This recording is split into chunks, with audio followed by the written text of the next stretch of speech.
Bienvenue sur Géopolitis. On peut rire de tout, mais pas avec n'importe qui. Ça, c'était le postulat de l'humoriste français Pierre Desproges. Il faisait référence, à l'époque, à certains dessins de presse, des dessins humoristiques jugés bêtes et méchants. Tiens, c'est curieux. Bêtes et méchants, c'est justement la devise, la raison d'être d'un hebdomadaire comme Charlie Hebdo. Et ce qu'il y a de remarquable dans ce journal, c'est que la une, ce n'est pas du texte, c'est toujours un dessin ou une caricature. On dit souvent que dans un journal, le dessin humoristique en dit plus long qu'un éditorial. La caricature est en effet le véhicule instantané de tout ce qui est montré, mais aussi de tout ce qui est suggéré dans une forme de message subliminal, le tout dit sans précaution, parfois avec cruauté, toujours avec le souci de faire rire, voire même de ricaner. À l'heure où, dans le monde, on célèbre la journée de la liberté de la presse, Géopolitis décrypte ce qui fait la force, l'impact, la nécessité aussi du dessin de presse. Ils se nomment Plantu, Chapat, Cabu, Herman, Burki, Ciné ou Barrigue, pour rester dans le monde de la francophonie. Ce sont des noms simples. D'ailleurs, des fois, on ne sait même pas si ces messieurs ont un prénom. Bref, ce sont ceux qui, quotidiennement, font la une des journaux. Leur stylo est trempé dans l'acide, leur plume est acérée, leur liberté est totale. On les aime, on les redoute. En un coup de crayon, ils peuvent faire rire aux larmes tout en brisant une carrière. Ils dénoncent férocement les grands de ce monde, ils font du journalisme, ils participent à la démocratie et leur art, ou leur mission, ne date pas d'hier, puisque en France, par exemple, c'est à la suite de la Révolution de 1830 que l'on fonde le tout premier journal satirique qui s'appelle tout crûment La Caricature, et son objectif est simple, informer oui, mais par le truchement de la dérision.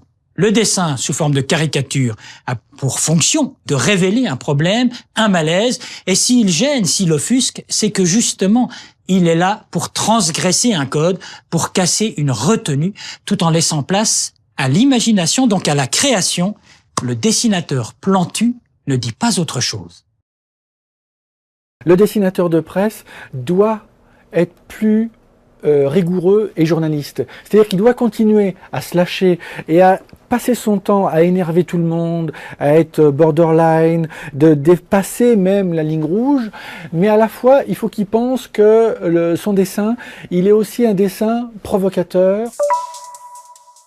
Le métier n'est pas sans danger. Le 20 mars de l'année dernière, Raïs Al-Hilali, un dessinateur libyen de 34 ans, est abattu par un soldat. Il était en train de faire une caricature de Kadhafi sur un mur.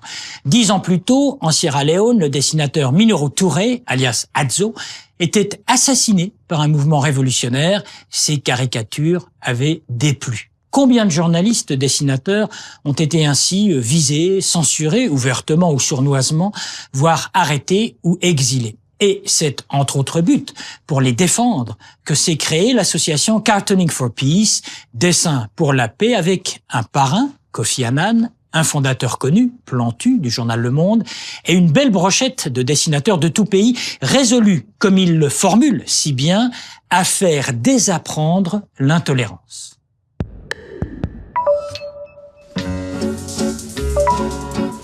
Leurs dessins sont muets, et pourtant, ils parlent aux lecteurs.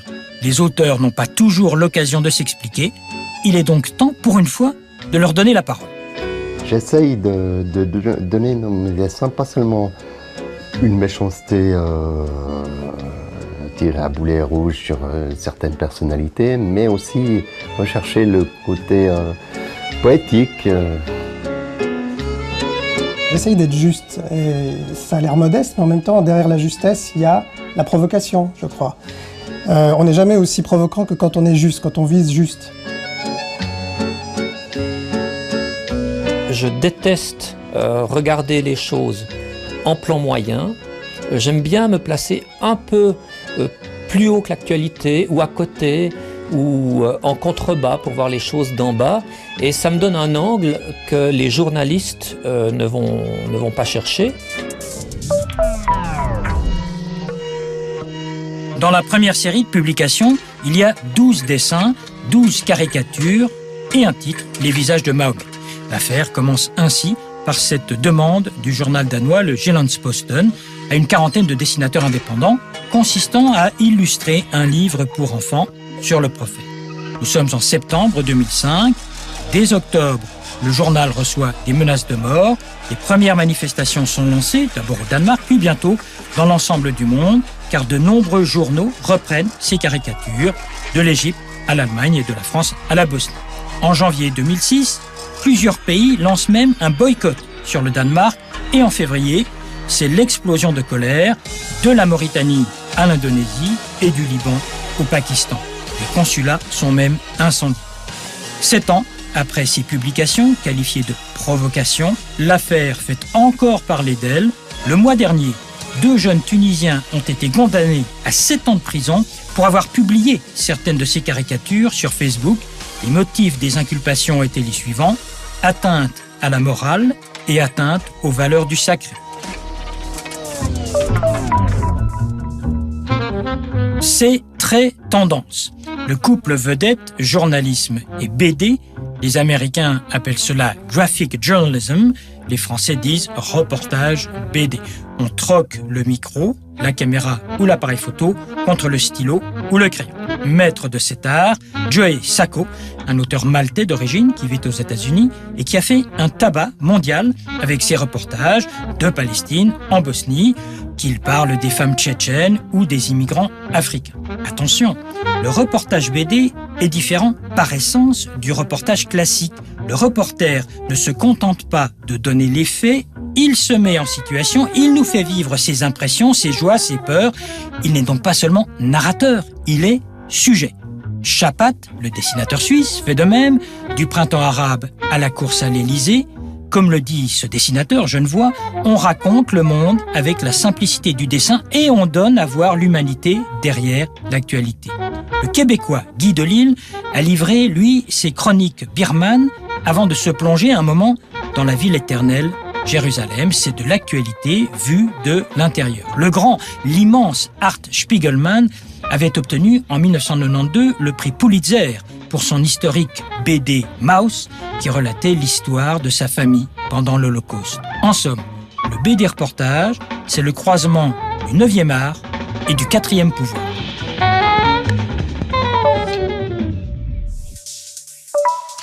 L'invité de Géopolitis, Herman, dessinateur de presse, qui nous donne rendez-vous, entre autres, dans la Tribune de Genève.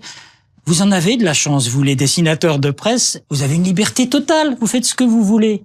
Est-ce que vous êtes d'accord avec ça ? On a une plus grande liberté que les journalistes, pour une raison qui n'est pas forcément intrinsèque au dessin de presse, mais qui est intrinsèque à notre position dans le journal.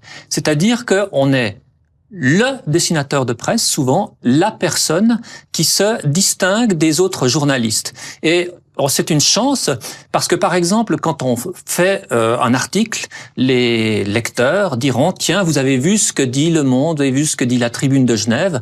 En revanche, quand ils regardent un dessin de moi ou de Plantu, ils diront « Tu as vu le dessin de Plantu ». Donc, l'image du dessinateur n'est pas tout à fait identifiée à l'image du journal et ça nous donne une très très grande liberté. Par exemple, dans mon journal, je crois que je suis la seule personne qui a le droit de ne pas être tout à fait d'accord avec la ligne éditoriale du journal parce que justement, ça ne déteint pas sur le journal.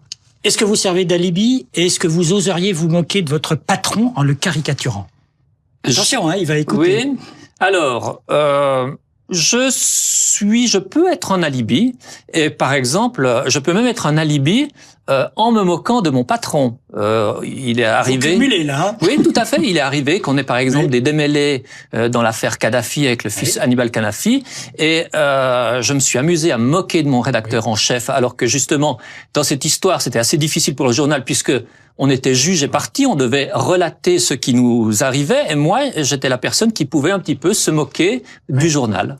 Alors, vous dites se moquer, c'est exactement ça. Vous avez une arme à votre disposition qui est formidable, c'est le rire et la dérision. Oui. Vous en usez, vous en abusez. Alors, jusqu'où est-ce qu'on peut aller ? On peut aller très très loin. Bon, d'abord, le dessin n'est pas seulement une arme, c'est un outil. Le but n'est pas forcément de sabrer partout. Mais c'est un outil qui est très intéressant parce que d'abord, le dessin est très émotionnel. Donc il frappe beaucoup plus fort. Et puis aussi, donc le dessin travaille énormément avec l'humour.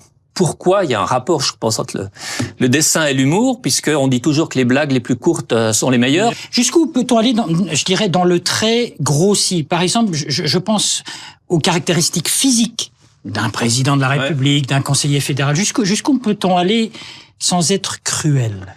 Alors, on peut aller très loin et je crois qu'il faut une forme de cruauté. C'est vraiment inhérent à la caricature. La caricature, étymologiquement, c'est chargé, donc c'est vraiment... Alors, il y a gros nez, des grandes oreilles...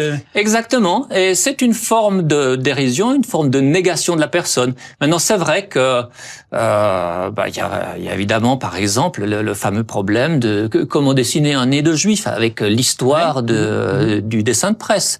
Mais on sombre très vite, justement, au-delà même de la cruauté, dans la discrimination. C'est possible, c'est un piège. Oui, tout à fait, absolument. C'est un risque. Le dessinateur de presse est de mauvaise foi aussi parfois. En revanche, pour les dictateurs, c'est facile. D'abord, ils n'ont pas à se plaindre. Puis là, on peut vraiment les croquer. Je pense, à Bachar el-Assad en ce moment. Alors, c'est assez facile pour moi de me moquer de Bachar el-Assad pour une raison simple, c'est que je suis assez loin de lui. Évidemment, c'est un peu plus difficile en Syrie. Et d'ailleurs, j'ai un collègue qui s'en est mordu les doigts puisqu'il se les a fait casser. La liberté de la presse n'existe pas partout, y compris pour les dessinateurs de presse. Hein. Exactement. C'est un métier risqué quand même. Il y en a qui meurent. Alors, c'est un métier qui est risqué dans certains pays. Il ne l'est pas du tout ici. Ici, dans nos pays occidentaux, on est une espèce de cerise sur un gâteau. Parfois, on se dit, mais est-ce que je sers à quelque chose? Est-ce que je suis pas justement en train de faire que tout continue à fonctionner comme ça fonctionne? Donc, il y a un petit côté, dans le rire, il y a toujours une valeur un peu réactionnaire parfois. Mais alors, je pense que justement, dans certains pays, il y a quelque chose de complètement vital. Et moi, j'envie, dans une certaine mesure, certains dessinateurs de pays où la liberté de la presse est remise en question.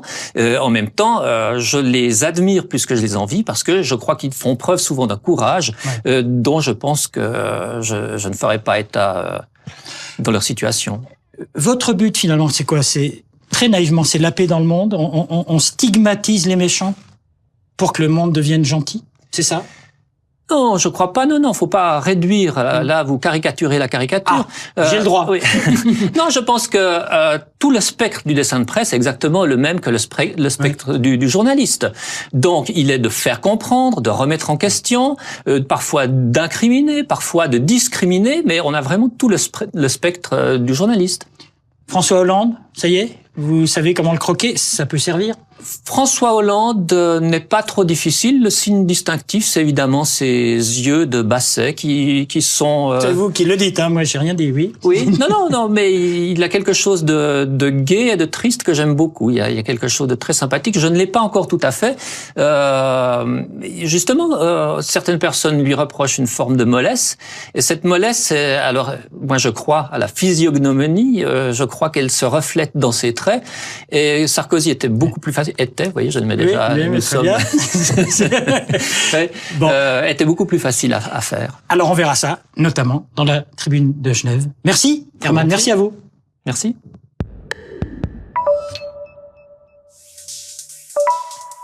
Il nous faut l'admettre, même si cela nous coûte. Le micro, la plume ou la caméra du reporter sont des armes moins acérées, moins tranchantes, moins performantes que le crayon ou le feutre du dessinateur de presse. Les deux professionnels sont journalistes, de par leur fonction et de par leur statut. Là n'est pas la question. Ce qui les différencie, c'est le mandat. Le reporter doit s'en tenir aux faits, décrire ce qu'il voit, écrire ce qu'on lui rapporte. Le dessinateur de presse n'a pas la même ligne. Il croque à son aise, il déforme à son goût, il grossit le trait selon sa vision. Bref, il caricature et la connotation en l'espèce n'est pas péjorative. Il est du reste payé pour montrer non ce qu'il voit, mais ce que lui inspire ce qu'il voit. Là où le reporter n'a pas le droit d'inventer, le dessinateur de presse, lui, crée une situation, modèle ses personnages et écrit des dialogues. Là où le journaliste de desk n'a aucun droit à livrer son message, le caricaturiste s'est octroyé le devoir de délivrer tous les messages qu'il souhaite, celui qui paraît évident, mais aussi celui qui est suggéré. Enfin, le dessinateur fait rire, 9 fois sur 10. Le rire et la dérision, deux armes de destruction massive, par bonheur. elles sont au service de la liberté de la presse.